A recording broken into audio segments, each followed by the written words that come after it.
Le doy la bienvenida. Hoy es 21 de agosto, miércoles de la 20ª semana del tiempo ordinario. Suplicamos la intercesión en la memoria obligatoria de San Pío X, Papa.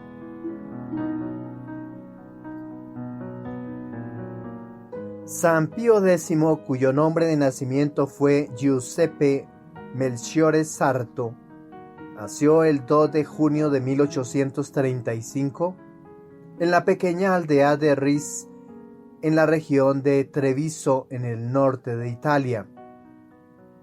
Era el segundo de 10 hijos de Giovanni Battista Sarto, un humilde cartero, y Margherita Sansón, una devota ama de casa. La familia Sarto vivía en condiciones de pobreza, pero eran ricos en fe y valores cristianos. Desde muy joven, Giuseppe mostró una profunda piedad y una inteligencia notable. Recibió su primera educación en la escuela parroquial local y más tarde, gracias al apoyo del párroco local, pudo asistir al seminario menor de Castelfranco Veneto. Posteriormente ingresó al seminario mayor de Padua, donde se destacó por su brillantez académica y su vida devota. Giuseppe Sarto fue ordenado sacerdote el 18 de septiembre de 1858, a la edad de 23 años. Comenzó su ministerio pastoral como vicario parroquial en la pequeña ciudad de Tombolo, donde su dedicación a los fieles y su amor por los pobres y enfermos lo hicieron muy querido por la comunidad. Durante este tiempo, también se dedicó a la enseñanza del catecismo, una pasión que lo acompañaría durante toda su vida. En 1875, fue nombrado arcipreste de Salzano, donde continuó su labor pastoral con gran fervor. Fue aquí donde comenzó a desarrollar una profunda devoción hacia la Eucaristía, promoviendo la práctica de la comunión frecuente, algo que más tarde se convertiría en una de las principales reformas de su pontificado. En 1884, el Papa León XIII lo nombró obispo de Mantua, y en 1893 fue creado cardenal y patriarca de Venecia. En ambas posiciones, Sarto mostró ser un pastor cercano al pueblo, preocupado por la formación del clero y la evangelización. Su lema episcopal, Instaurare omnia in Cristo, renovar todas las cosas en Cristo, reflejaba su deseo de centrar toda la vida cristiana en la figura de Jesucristo. El 4 de agosto de 1903, Giuseppe Sarto fue elegido papa, tomando el nombre de Pío X. Su elección fue recibida con gran alegría por el pueblo, pero también con cierta sorpresa, ya que muchos esperaban la elección de un papa de perfil más diplomático. Sin embargo, Pío X se reveló como un líder fuerte y decidido, con un profundo sentido de la misión pastoral. Una de las primeras y más notables reformas de su pontificado fue la promoción de la comunión frecuente, especialmente entre los niños, permitiendo que recibieran la primera comunión a una edad más temprana. Esta reforma fue inspirada por su convicción de que la Eucaristía es el alimento espiritual necesario para todos los fieles y que debe ser accesible a todos. Pío X también fue un firme opositor del modernismo, una corriente teológica que consideraba una amenaza para la integridad de la fe católica. Emitió la encíclica Pascendi Dominici Gregis en 1907, donde condenaba las doctrinas modernistas y establecía medidas para combatir su influencia dentro de la Iglesia. Además, Pío X reformó la liturgia, simplificando el breviario y promoviendo un mayor uso del canto gregoriano en la liturgia. También inició la codificación del derecho canónico, una tarea monumental que sería completada por su sucesor Benedicto XV. Aunque no hay registros específicos que conecten directamente a San Pío X con Colombia, su influencia se sintió en todo el mundo católico, incluida América Latina. Sus reformas litúrgicas y su promoción de la comunión frecuente fueron adoptadas por las iglesias locales, incluyendo la de Colombia. Además, su lucha contra el modernismo también resonó en la Iglesia de Colombia, donde muchos obispos y sacerdotes se alienaron con su defensa de la ortodoxia. San Pío X es el patrono de los catequistas y de los peregrinos. Su devoción a la enseñanza del catecismo y su amor por la Eucaristía lo convirtieron en un modelo para todos aquellos dedicados a la instrucción en la fe.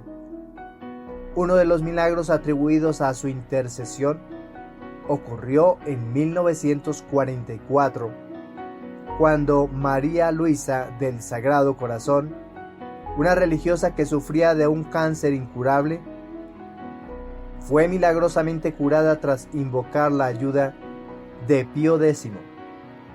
Los médicos que la atendieron no pudieron encontrar una explicación natural para su recuperación, lo que fue considerado como un milagro en su proceso de canonización. San Pío X fue beatificado el 3 de junio de 1951 por el Papa Pío XII y canonizado el 29 de mayo de 1954, también por Pío XII. Su vida de santidad, su amor por los pobres, su celo por la salvación de las almas y su profunda devoción a la Eucaristía fueron las principales razones que llevaron a su canonización. Los milagros atribuidos a su intercesión también conjugaron un papel crucial en este proceso. Por eso, hoy 21 de agosto, pidamos a San Pío X, patrono de los catequistas y los peregrinos, que nos ayude a vivir una vida centrada en Cristo y en la Eucaristía. Que siguiendo su ejemplo seamos fieles en la enseñanza de la fe y firmes en la defensa de la verdad, siempre dispuestos a servir a los demás con humildad y amor. Amén.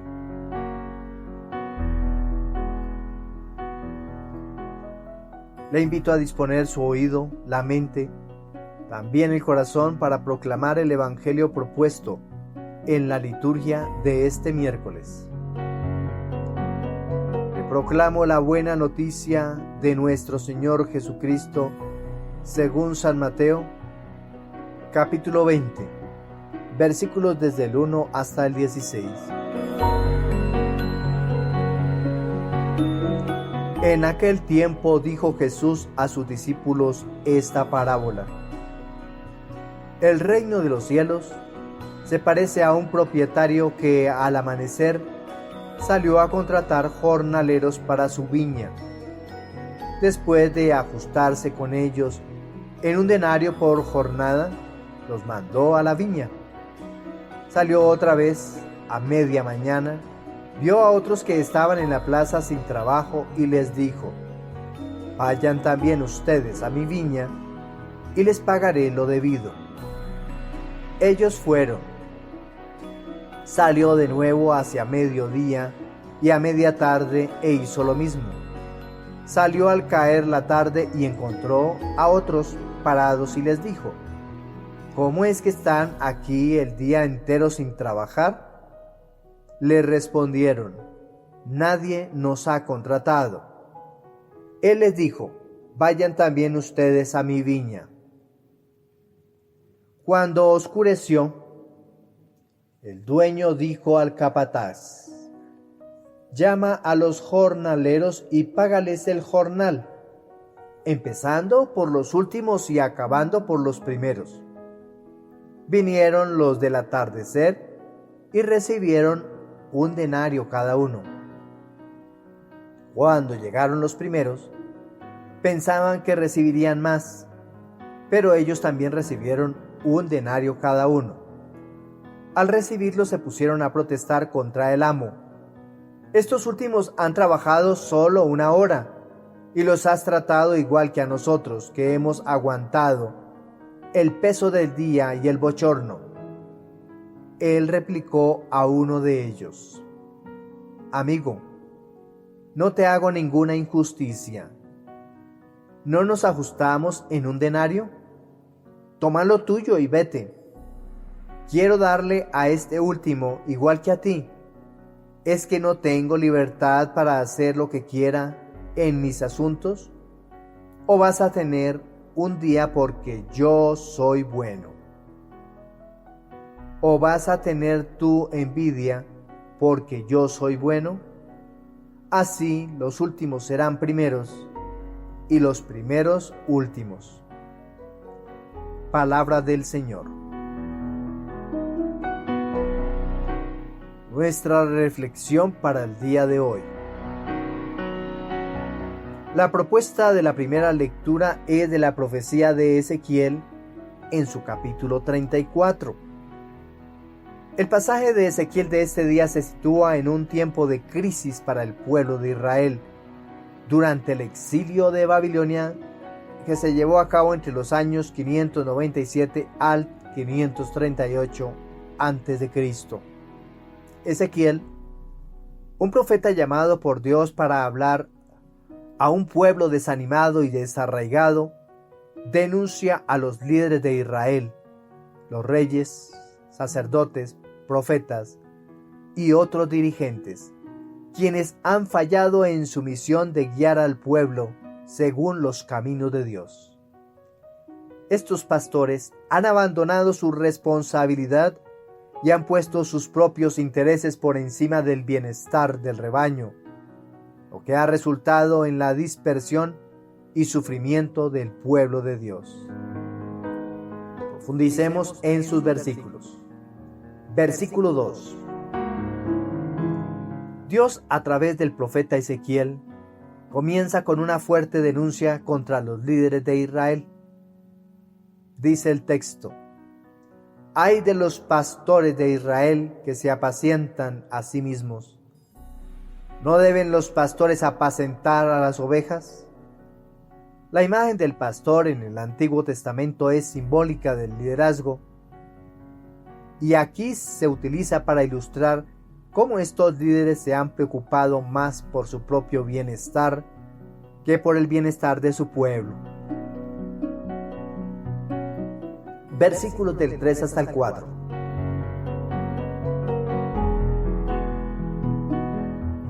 Dios describe las acciones egoístas de estos pastores. Comen la grasa, se visten con la lana y matan las reses más gordas, pero no apacientan el rebaño. Los líderes han explotado a las personas bajo su cuidado en lugar de protegerlas, curarlas y guiarlas. Han descuidado a los débiles y han permitido que el rebaño se disperse y se pierda. En hebreo, las palabras clave como apacentar y curar enfatizan la responsabilidad y el cuidado que se espera de un verdadero líder. Versículo 6. El Señor lamenta la dispersión de su pueblo. Dice el texto: «Mis ovejas andaban errantes por todas las montañas y por todo el collado alto, y por toda la faz de la tierra estaban esparcidas mis ovejas, y no había quien las buscara ni quien las recogiera». La falta de liderazgo ha llevado al pueblo a un estado de abandono, expuesto a los peligros y sin dirección. Versículos del 7 hasta el 10. Aquí, Dios declara que tomará medidas contra estos falsos pastores. Los despojará de su posición y de su autoridad y los hará responsables por la destrucción que han causado. La justicia de Dios no permitirá que la opresión y la explotación continúen sin consecuencias. Para ver cómo el contenido de la explicación va de acuerdo a los versículos, la invitación de siempre es hacer lectura del texto bíblico antes de escuchar nuestra reflexión. Ahí vamos a percibir y a saborear de una mejor manera el texto bíblico que vamos leyendo. Y al leerlo y al escuchar la explicación, nos enamoramos más de la palabra, nos enamoramos más de nuestra Biblia, amamos más nuestra Biblia y la llevamos y la consentimos, porque vemos todo lo que allí está contenido en la palabra de Dios. Versículo 11. Finalmente, Dios promete que Él mismo se convertirá en el pastor de su pueblo. Dice el Señor: He aquí, yo mismo buscaré mis ovejas y las reconoceré. Esta es una declaración de la compasión y la fidelidad de Dios, quien no permitirá que su pueblo quede desamparado. Él tomará la responsabilidad de guiarlos, protegerlos y restaurarlos. Este mensaje de Ezequiel es profundamente relevante en el contexto del miércoles de la 20ª semana del tiempo ordinario. La liturgia nos llama a reflexionar sobre el papel de los líderes en nuestras comunidades religiosas y sociales. La denuncia de Dios contra los falsos pastores es una advertencia a todos aquellos que han recibido la responsabilidad de guiar, enseñar y cuidar a otros. El liderazgo no es un privilegio para la explotación personal, sino un llamado al servicio desinteresado. Hoy más que nunca, la Iglesia y la sociedad necesitan líderes que sigan el ejemplo de Jesús, el buen pastor, quien dio su vida por sus ovejas. Extracción que podemos encontrar en el Evangelio de Juan en su capítulo 10, versículo 11. La obra del Papa Francisco Evangelii Gaudium nos recuerda la importancia de una iglesia en salida, preocupada por los más pobres y marginados, y no por los intereses personales o institucionales. El abuso de poder por parte de algunos líderes religiosos y civiles es un problema persistente en el mundo de hoy. Al igual que los pastores de Israel en tiempos de Ezequiel, algunos líderes se han alejado de su verdadero propósito y han caído en la tentación de la riqueza, la fama y el poder. Esto se manifiesta en escándalos, corrupción y en el abandono de aquellos que más necesitan ayuda. La obra del Papa Francisco, especialmente en Evangelii Gaudium, denuncia estos abusos y llama a todos los líderes a recordar su verdadero llamado: servir al pueblo de Dios con humildad, compasión y justicia. La crítica que hace Ezequiel resuena hoy como un llamado a la conversión para aquellos que han perdido de vista su misión. En este contexto, nos invita el texto bíblico a una reflexión profunda sobre cómo ejercemos nuestro liderazgo en nuestras propias esferas de influencia. ¿Estamos sirviendo a los demás con amor y dedicación? ¿O hemos caído en la trampa de buscar nuestros propios intereses? La misión que Dios nos ha encomendado es cuidar, guiar y proteger a los demás, especialmente a los más vulnerables.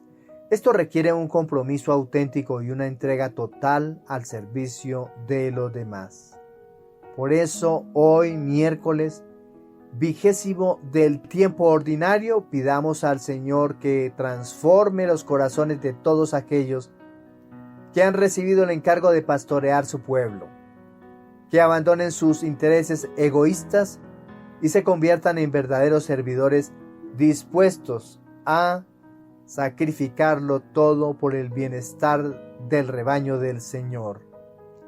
Que el Espíritu Santo los guíe en su misión de apacentar, guiar, sanar y recuperar las ovejas del Señor con amor, justicia y misericordia. Amén.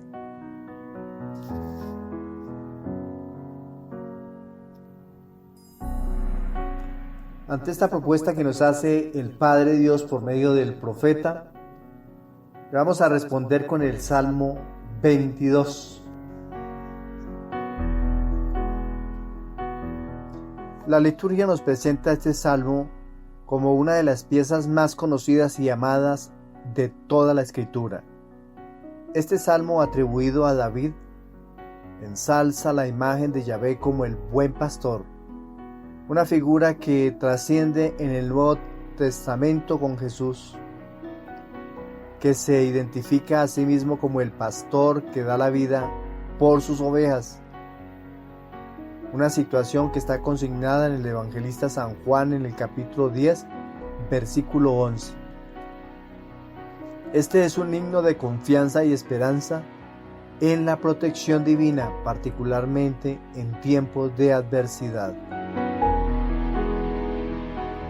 Profundicemos en sus versículos. Versículo 1. El Señor es mi pastor, nada me falta.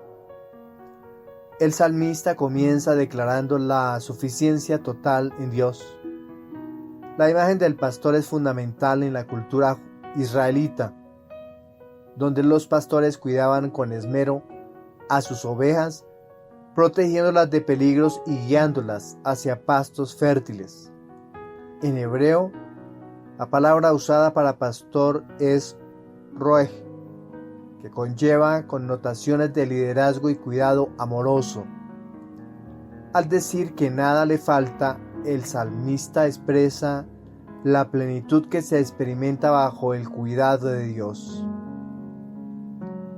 Versículos del 2 hasta el 3a.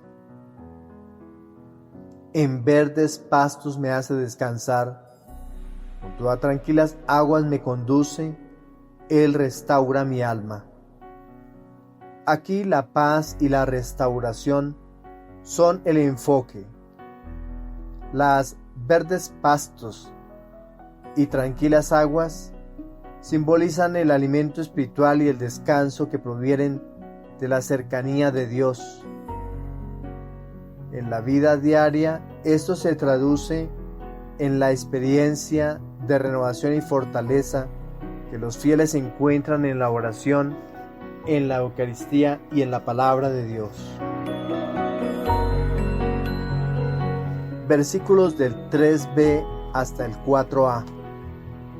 Me guía por senda de justicia por amor de su nombre. Aunque camine por valles oscuros, no temeré mal alguno, porque tú estás conmigo. Tu vara y tu cayado me infunden confianza. El salmista reconoce que la vida tiene sus valles oscuros, simbolizando las pruebas y dificultades. Sin embargo, la presencia del Señor como guía y protector es lo que disipa el temor. La vara y el cayado son herramientas del pastor que ofrecen protección y dirección. En este contexto, representan la justicia y la rectitud divinas que guían al creyente a través de los desafíos. Versículos del 5 hasta el 6.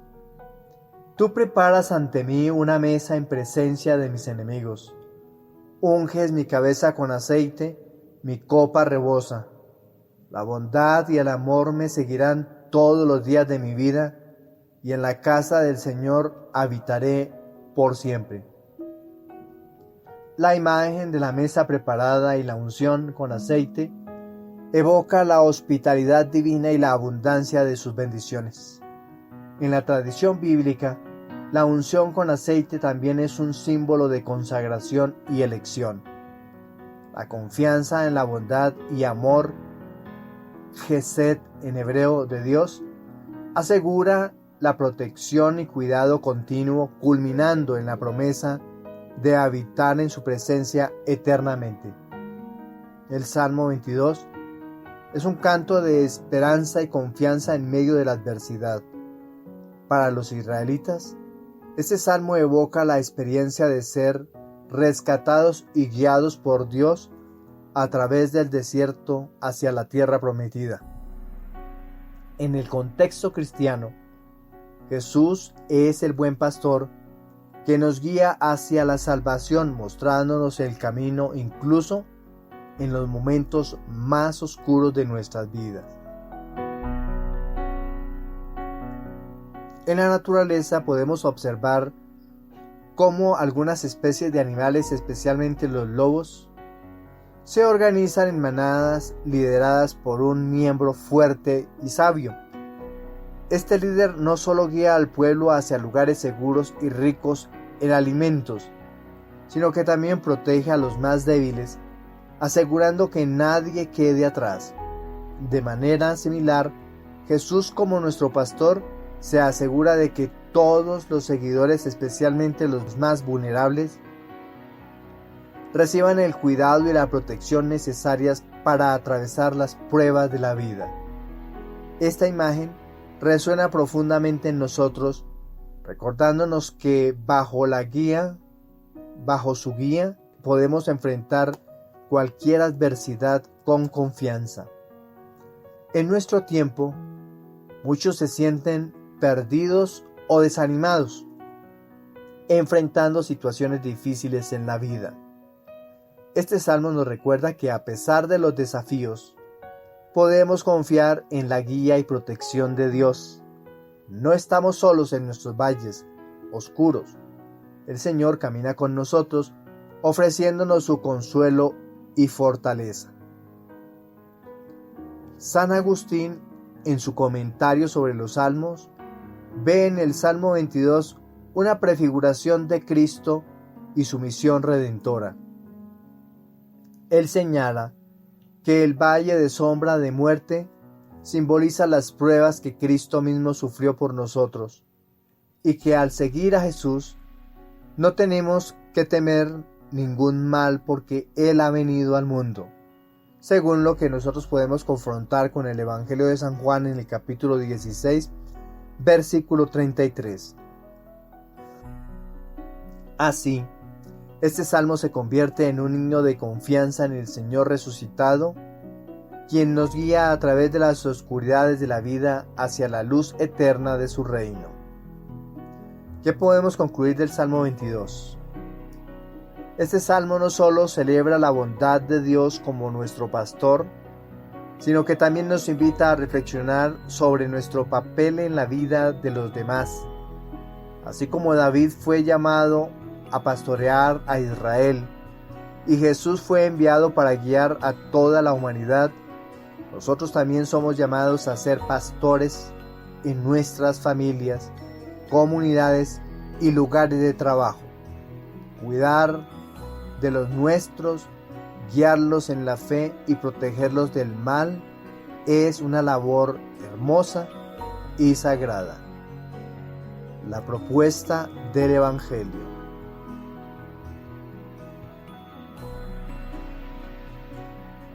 En este miércoles de la 20ª semana del tiempo ordinario, la liturgia nos presenta el Evangelio según San Mateo capítulo 20, los primeros 16 versículos. Una parábola que nos desafía a comprender la generosidad y la justicia de Dios desde una perspectiva diferente a la humana. Este pasaje es conocido como la parábola de los obreros de la viña y forma parte de una serie de enseñanzas de Jesús sobre el reino de los cielos que enfatizan la soberanía divina en la distribución de su gracia y misericordia. Profundicemos en sus versículos. Versículos desde el 1 hasta el 2. Porque el reino de los cielos es semejante a un propietario que salió al amanecer a contratar obreros para su viña. Convino con ellos en pagarles 1 denario por día y los envió a su viña. La parábola comienza con la imagen de un propietario que busca trabajadores para su viña. Este propietario, que representa a Dios, sale varias horas del día a contratar obreros, mostrando su deseo de que todos participen en su obra. El denario, el pago acordado, simboliza la salvación, el don que Dios otorga a quienes responden a su llamado. Versículos del 3 hasta el 7. Salió otra vez hacia la hora tercera, la sexta y la novena, e hizo lo mismo. Alrededor de la 11ª hora salió y encontró a otros que estaban allí y les dijo: ¿por qué están aquí todo el día sin trabajar? Ellos le dijeron: porque nadie nos ha contratado. Él les dijo: vayan también ustedes a trabajar en la viña. Dios, representado por el propietario, no discrimina en cuanto a la hora en que llama a sus obreros. La diversidad de horas indica que el llamado de Dios no tiene límites de tiempo ni de condiciones. Todos tienen la oportunidad de trabajar en su viña, independientemente del momento en que respondan a su llamado. Esto subraya la idea de que la salvación no es un mérito ganado por la cantidad de tiempo trabajado, sino un regalo que la gracia de Dios da. Versículos del 8 hasta el 10.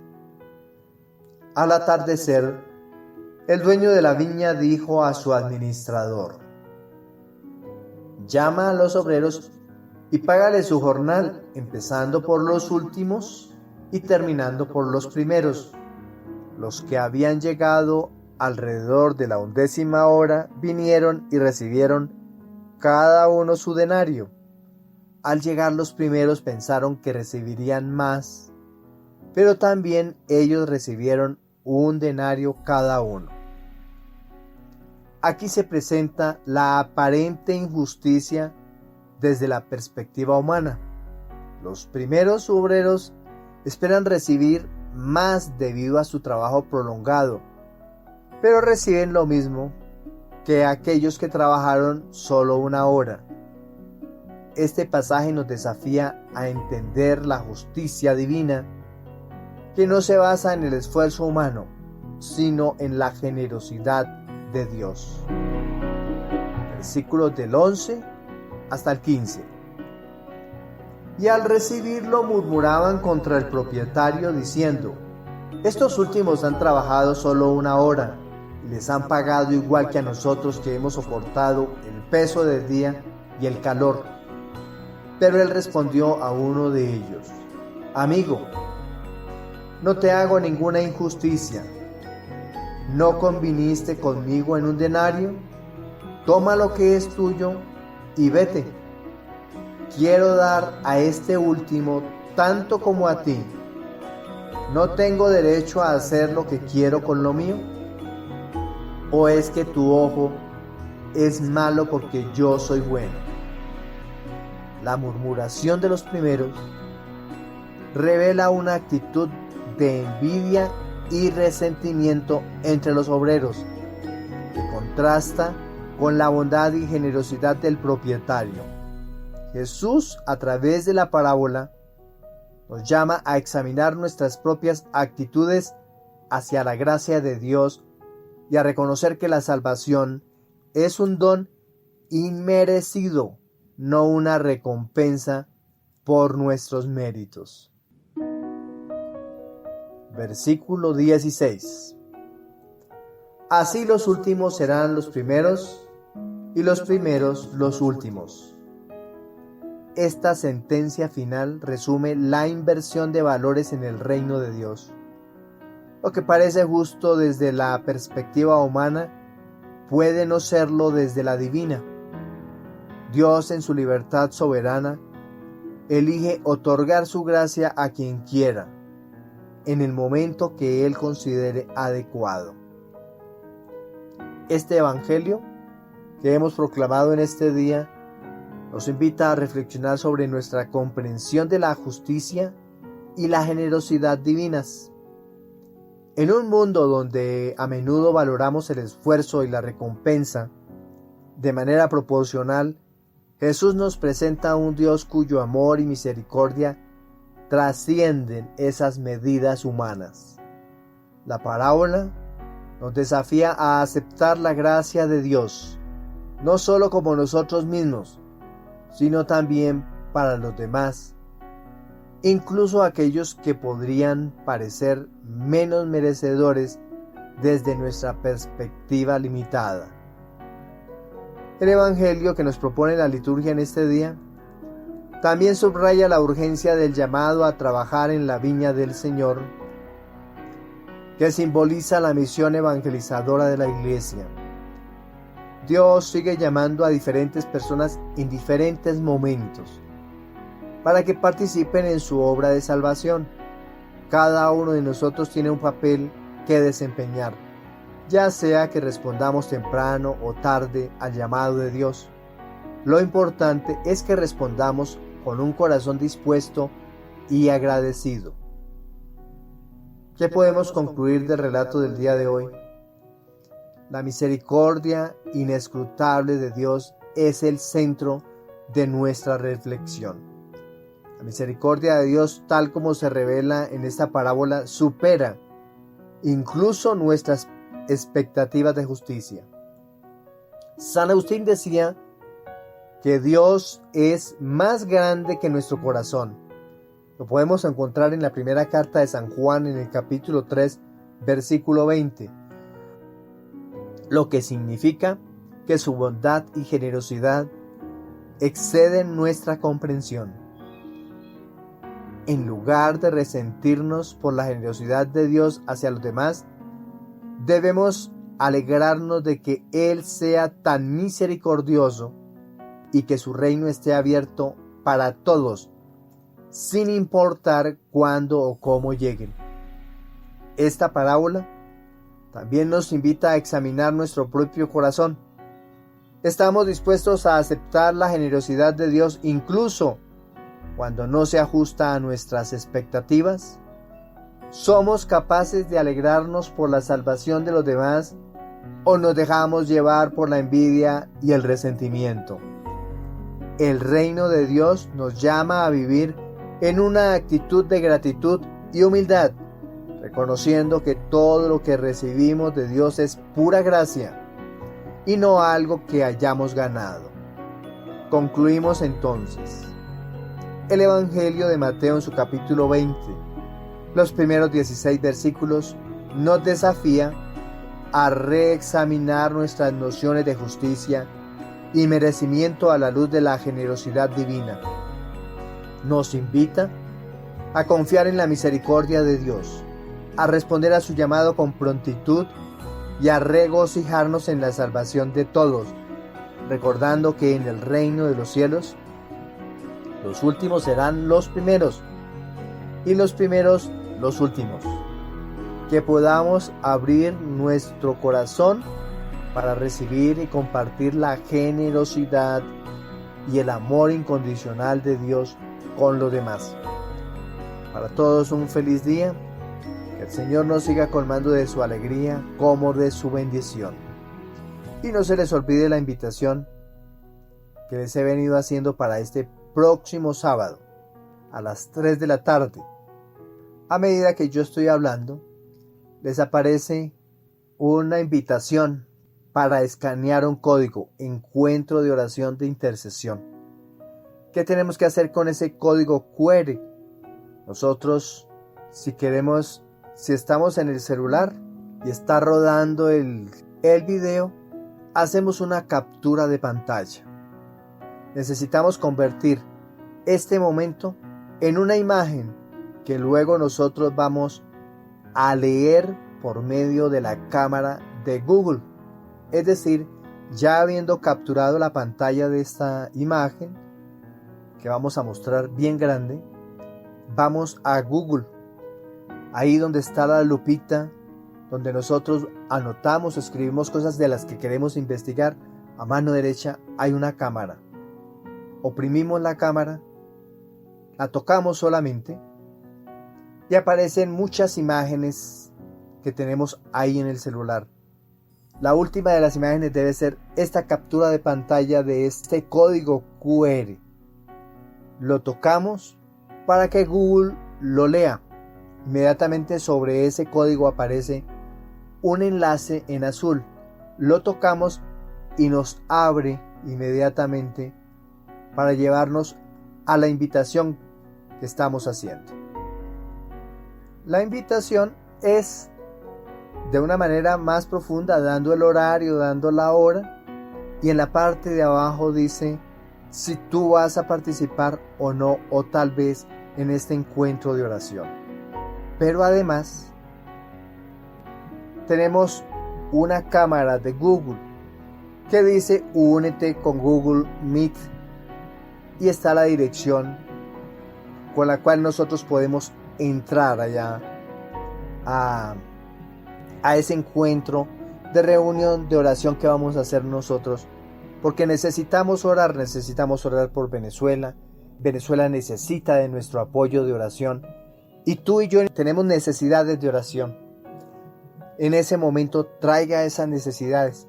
Que necesita orar por su mamá, que necesita orar por su esposo, por su esposa, por sus hijos. Traiga esas necesidades de oración y vamos a orar aquí este próximo sábado a las 3 de la tarde. Si usted tiene otra propuesta de oración, vamos a encontrarnos otro día a otra hora. Haga la propuesta también aquí en la parte de abajo de este video, en YouTube. Haz el comentario a la propuesta de oración para que nos encontremos y oremos por nuestras necesidades. Cada uno de nosotros es sacerdote y puede orar, y Dios escucha su oración. Pero necesitamos unirnos en comunidad para que nuestras oraciones sean atendidas con mayor aceleración, porque necesitamos respuestas ya. Invitación para que puedas participar conmigo en ese momento de oración y que sean resueltas todas nuestras necesidades. Felicidades, Dios nos siga bendiciendo.